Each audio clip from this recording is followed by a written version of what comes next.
They fought bravely for our country, but years after the fighting has stopped, many veterans continue a battle of a different kind. And that's where Wounded Warrior Project steps in.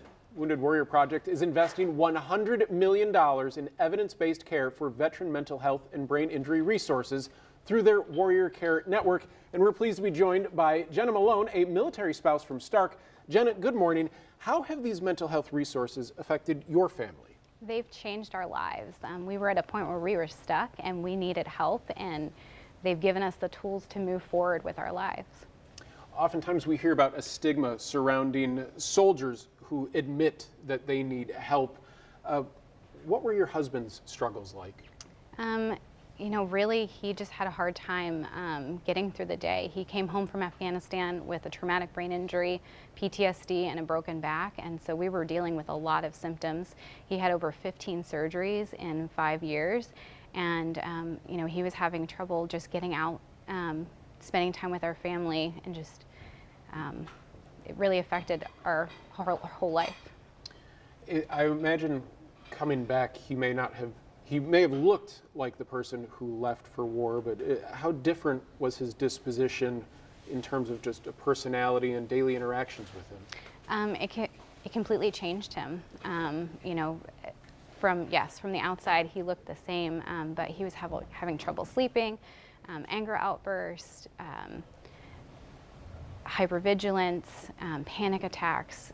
He went from being, very disciplined to barely being able to get out of bed every day.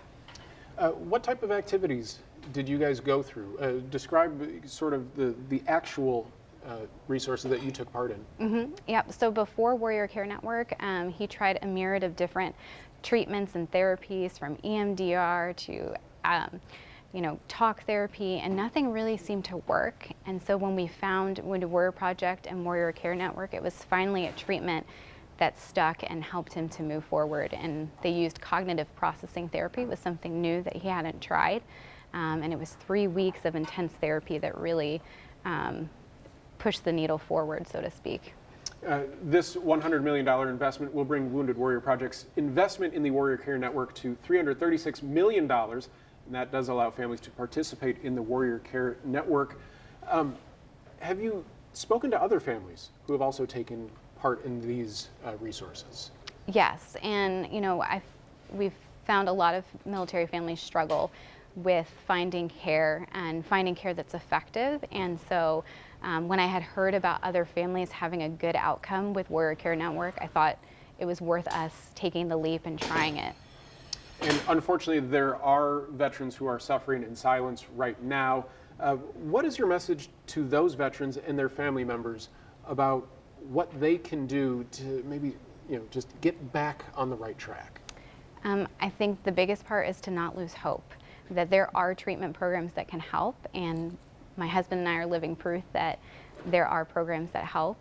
For me, as a caregiver, I was facing caregiver burnout and secondary PTSD, and I also needed help. And so Warrior Care Network was able to help both my husband and I, and was the only program that we found that actually included the caregiver in the treatment, and we were able to start speaking the same language and face this new normal that we had to deal with on a daily basis. And I've just got to say, for our viewing audience at home, Jenna's husband and their family just off screen right now, so happy to see all of you guys together. And we do want to let you know that we'll have links to all of the resources that we just spoke about very shortly through the Wounded Warrior Project and the Warrior Care Network within this story on firstcoastnews.com very shortly after the video processes. Jenna, thank you so much for waking up and coming in with us, and best of luck to your family going forward. Thank you. We're back right after this.